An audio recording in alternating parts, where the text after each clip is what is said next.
mulheres que pretendem governar o Brasil. Ao meu lado, Cristina Lemos, especial do Jornal Record, em Brasília. E juntos entrevistamos hoje a candidata da Rede Sustentabilidade, Maria. Candidata, minutos para perguntas e respostas e ao final mais 1 minuto para suas considerações finais. Então, boa noite, obrigado pela presença. Boa noite a você, Eduardo. Boa noite, Cristina.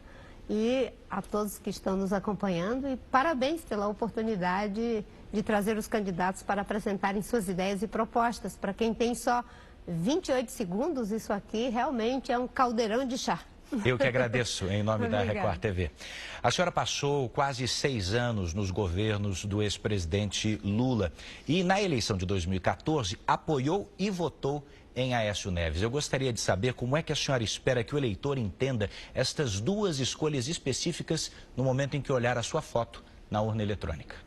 Como sempre entendeu, com a maior tranquilidade. Primeiro eu saí do governo do PT quando o governo estava no auge. E saí por coerência, porque havia ali uma tentativa de retrocesso nos avanços que tínhamos na política ambiental. O governo queria revogar as medidas de combate ao desmatamento para fazer coro com o setor mais atrasado do agronegócio. E naquele contexto eu saí do governo. Em relação ao Aécio Neves, se fosse hoje, com certeza não teria apoiado. E acho que a maioria de nós que votou em alguém, depois da Lava Jato, não teria votado nem na Dilma, nem no Aécio. Porque, como minha avó dizia, todos são angu do mesmo caroço, farinha do mesmo saco. Estavam envolvidos igualmente em graves casos de corrupção que agora a Lava Jato revela. Se fosse hoje, não teria votado e nem teria declarado o meu apoio. Candidata, a senhora é frequentemente acusada de ter ficado ausente da arena política, do debate público nesses últimos 4 anos, inclusive em momentos críticos da vida pública brasileira, e aí reapareceu na hora da eleição. E insinua-se que a senhora tenha feito isso de maneira oportunista até. Eu lhe pergunto, por que o seu silêncio nesse intervalo? Primeiro, Cristina, obrigada pela pergunta, porque você me dá a oportunidade de dialogar com os telespectadores. Eu, desde 2010, que eu não tenho mais mandato. E você sabe que quando não se tem mais mandato, você não tem uma tribuna todo dia. E também eu não sou um político profissional. Graças a Deus, nunca fiz da política um emprego e nenhuma forma de ganhar dinheiro ilícito. Então, saindo da política, eu voltei para o meu trabalho, eu sou professora, tive que dar aula fora do Brasil como professora convidada, fui dar aula na Fundação Dom Cabral como professora associada, fazendo palestra, consegui criar um partido sem recursos, sem dinheiro e, ainda mais, me pronunciei em todos os casos. Não é verdade. Só que eu não me pronuncio, Cristina e Eduardo, como os partidos da velha política, PT, PMDB, PSDB, se pronunciam. Eles são contra a Lava Jato. Eu sempre disse que sou a favor.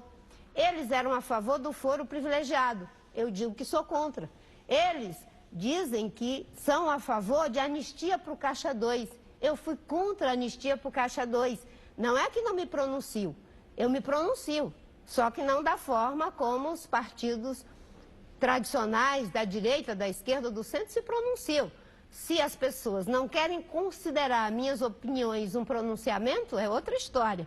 Mas não venha dizer que eu não me pronuncio. Esse é um momento eleitoral em que a gente vê muito diagnóstico. O Brasil está assim, o Brasil está assado, mas não se fala exatamente como vencer cada um dos problemas. Eu queria discutir com a senhora porque no seu plano de governo fala-se em criar condições para enfrentar discriminação no mercado de trabalho. A senhora fala inclusive em garantir igualdade salarial entre homens e mulheres em posições equivalentes. Eu gostaria de entender, então, como o Estado pode agir para tornar os salários de homens e mulheres equivalentes em empresas privadas. Fiscalizando a lei. Existe uma lei, e a própria Constituição diz isso, que não se pode pagar salários diferentes para as pessoas. Um homem que tem as mesmas competências que uma mulher não pode receber um salário maior pelo simples fato de ser homem. E não é uma questão do governo dizer, já está na lei, já está resolvido. Não está na lei e está resolvido. Você tem o Ministério do Trabalho para fiscalizar, você tem meios para fazer com que as empresas cumpram aquilo que está na lei. Isso é obrigação do Estado. É muito simples. Você não pode simplesmente dizer, não, é na iniciativa privada, não posso meter a colher. Que história é essa? A iniciativa privada tem leis, as regras são para todos, para o poder público, para a iniciativa privada. E não acho que nenhum empresário de bem gostaria de ver a sua empresa com a mácula de pagar um salário diferente para uma mulher tendo as mesmas capacidades, as mesmas competências. A senhora pode dar um exemplo concreto de como fiscalizar, como agir nesse sentido? É claro, o Ministério do Trabalho, inclusive o próprio IPEA, os órgãos de pesquisa, fazem levantamento o tempo todo, mostrando que as mulheres recebem salário até 30% inferior que os homens. É só verificar isso dentro das empresas. Fazer, inclusive, de uma forma pedagógica. Verificar quais são as empresas que podem mostrar positivamente os salários iguais. Dar um prazo para que todos mostrem salários iguais dentro de suas empresas.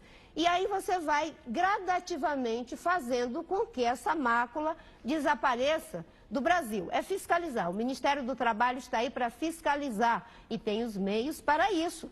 Trabalho escravo não pode. Pagar salário maior para homem e para mulher para as mesmas competências não pode, não deve. E isso você consegue fazendo cumprir a lei, não permitindo nem a certeza da impunidade, nem a expectativa da impunidade. Candidata, a senhora integrou o PT, tornou-se um nome nacional ainda como um quadro importante do Partido dos Trabalhadores, depois a senhora saiu do PT. Como é que a senhora definiria hoje a sua relação com o grande líder petista, que é o ex-presidente Lula? Há um debate já preliminar durante as eleições sobre o indulto, o perdão judicial que é concedido pelo presidente da República ao presidente que está preso. A senhora indultaria, a senhora daria o perdão judicial ao ex-presidente Lula?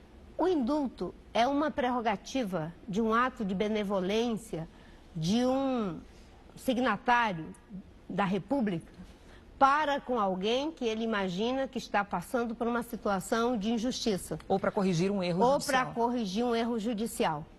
Nesse caso, não pode ser usado como uma estratégia eleitoral. Não se pode oferecer o indulto para ganhar votos, nem para ganhar simpatias. Eu costumo dizer que a lei deve ser aplicada para todos. Não se pode ter dois pesos e duas medidas. Será que houve erro judicial? Eu acho que houve um grave erro político, ou de conivência, ou de envolvimento direto de vários líderes do PT com graves casos de corrupção.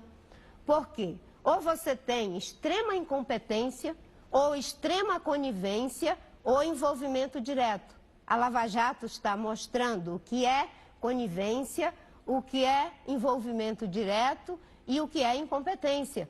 E é por isso que a melhor forma é a gente nem ficar celebrando isso. Eu não fico feliz com isso, Cristina, não é? De ver pessoas que poderiam estar ajudando no processo político estarem sendo impedidas, como é o caso do próprio ex-presidente Lula, o Aécio Neves e tantos outros, por envolvimento em graves casos de corrupção. Eu queria, mesmo divergindo, que essas pessoas não tivessem praticado esse tipo de erro. Mas, uma vez praticando, cada um deve pagar pelos seus erros. Agora, eu tenho uma diferença. Eu não trato justiça como vingança. Eu trato justiça como reparação. Aliás, eu gosto muito de uma frase do Shakespeare, que ele diz que o contrário de injustiça não é justiça. O contrário de injustiça é amor. Porque toda justiça que não se faz por amor não é justiça, é vingança. Eu vejo a justiça como uma oportunidade de reparação. E é por isso que eu digo que o PT, o PMDB, o DEM, não é? O PSDB deveriam ter umas férias. 4 anos para repensar tudo o que fizeram contra eles próprios, contra o povo brasileiro. Esse país era o país do pleno emprego. Hoje temos 14 milhões de desempregados. Temos 13 milhões de desempregados, 4 milhões de desalentados e uma grande quantidade de pessoas vivendo no subemprego. E isso foi por erros políticos. O Brasil não teve uma catástrofe, um maremoto, uma guerra. Foi erro político. E é por isso que a sociedade brasileira deve corrigir politicamente. Nós já tivemos a Operação Lava Jato, agora nós precisamos da Operação Lava Voto, para que o Brasil volte a entrar nos trilhos, ser um país justo, que é bom para todos viverem, com igualdade de oportunidade. Candidata, um assunto espinhoso que sempre volta à baila, eu gostaria de ouvir a sua opinião. Duas perguntas. A senhora é contra o aborto porque é evangélica?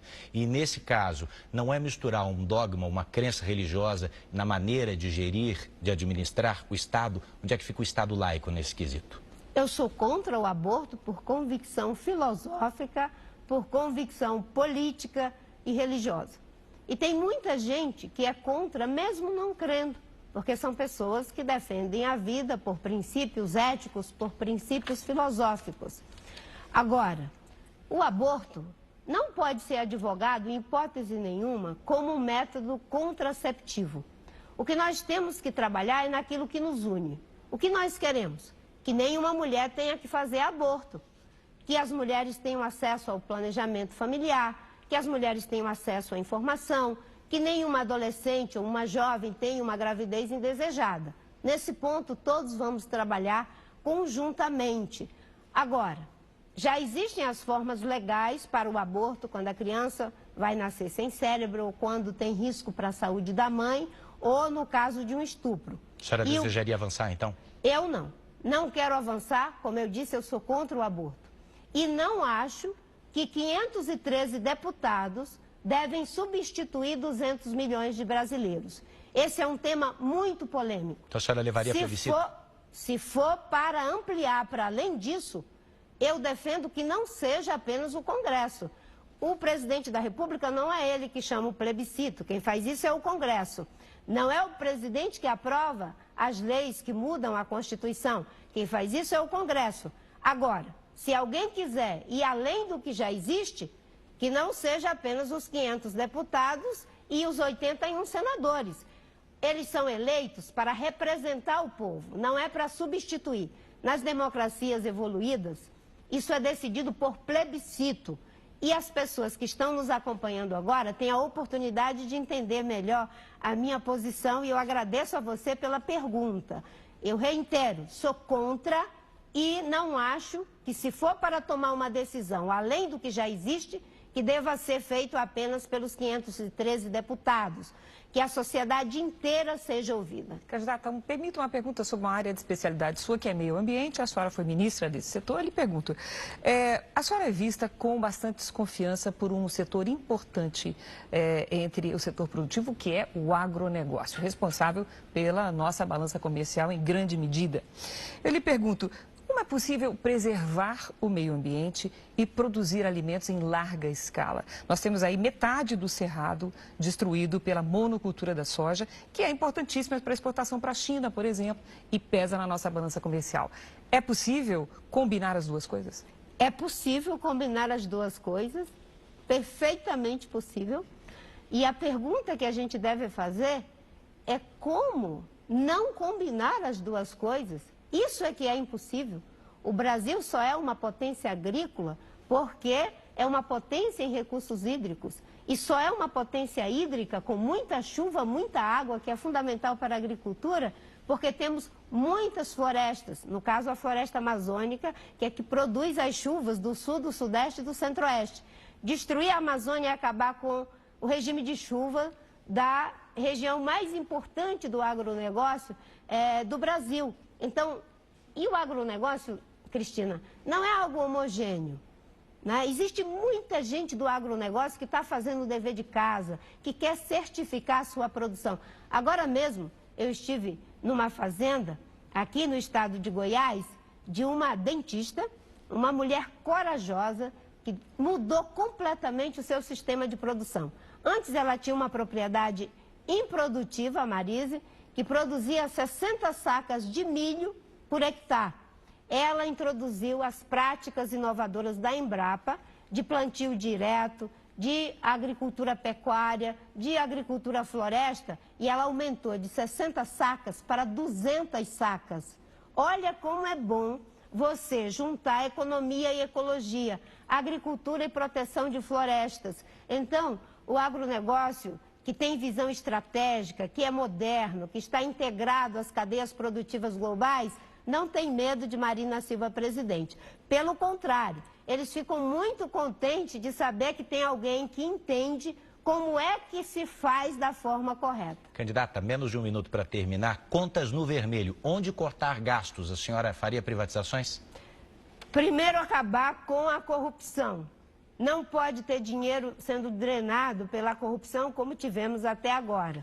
Ineficiência do gasto público. Fazer as reformas necessárias para resolver o problema da Previdência e equilibrar o gasto público. Eu comecei a defender isso, Eduardo, em 2010, quando eu dizia que a gente só podia aumentar o gasto público a metade do crescimento do PIB.